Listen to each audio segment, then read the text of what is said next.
আহাদের যে স্ক্রিনশট গুলো সোশ্যাল মিডিয়াতে নতুন ভাবে প্রকাশ হয়েছে মেসেজের, সেই স্ক্রিনশট গুলো দেখার পর আসলে এক কথায় বলতে গেলে কিছুই বলার থাকে না। যেখানে ঘরে এত সুন্দরী একটা বউ রয়েছে, কিছুদিন আগে এত কিছু হয়ে গেল, তারপরেও কিছু কিছু পুরুষের কখনোই লজ্জা হয় না। সেটাই কিন্তু এই স্ক্রিনশট গুলো দেখলেই বোঝা যাচ্ছে।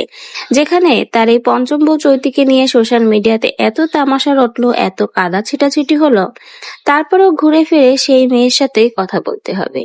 ভাই রে ভাই, শেষমেশ চৈতি কিন্তু আবারও আহাদের কি আসল রূপ সেটা কিন্তু এবার ধরিয়ে দিল। চৈতি রিসেন্টলি তার আইডি থেকে, চৈতি হলো আহাদের পঞ্চম বউ, সে রিসেন্টলি আহাদের আর তার ভিতরে যে কথা হয়েছে মেসেজের সেগুলোই কিন্তু ফাঁস করেছে। আর এখানে কিন্তু দেখা গেছে বারবার কিন্তু আহাদি চৈতিকে রিকোয়েস্ট করছে কথা বলার জন্য। যেখানে এখন বর্তমানে তিশা রয়েছে এবং সে তার বাবার বাড়ি যে উঠেছে আহাদ, তারপরে দেখুন সেই লুচ্চামি স্বভাবটা তার এখনো গেল না। এত সুন্দর একটা পরিবার, ছোট একটা বাচ্চা মেয়ে রয়েছে, সেখানে সে এখনো আবার সেই পঞ্চম বউয়ের সাথে কথা বলতে চায়, সম্পর্ক রাখতে চায়।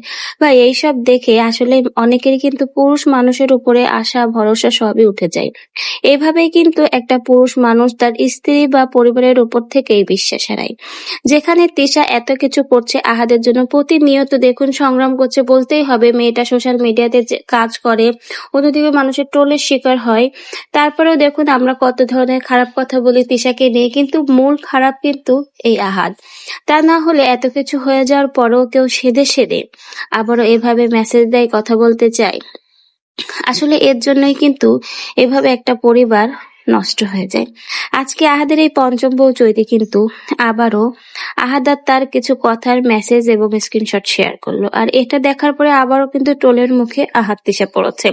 পড়বেই না কেন, কিছুদিন আগে সোশ্যাল মিডিয়াতে তাদেরকে নিয়ে যে কাদা ছোড়াছুড়ি হলো, তারপরেও কোনো মানুষের যদি সামান্য লজ্জাবোধ থাকে, তাহলে হয়তো কখনোই আবার সেই মেয়ের সাথে কথা বলার চেষ্টা বা কন্টাক্ট রাখার কোনো ইচ্ছা মন মানসিকতা একজনের থাকতো না। তারপরেও দেখুন আহাদ প্রতিনিয়ত তার সেই পঞ্চম বউয়ের সাথে কথা বলার জন্য চেষ্টা করেই যাচ্ছে। তো এটা দেখে আর কি বলবে, এখন তো আবার নতুন করে কাদা ছিটাছিটি হবে। সবাই আবার আহাদ তিশাকে নিয়ে নানা রকম বাজে মন্তব্য করবে, অলরেডি তো করা শুরু হয়ে গেছে। তো এজন্যই বলে একটা সংসার ভাঙা বা গড়ার পেছনে পুরুষেরই কিন্তু বেশি ভূমিকা।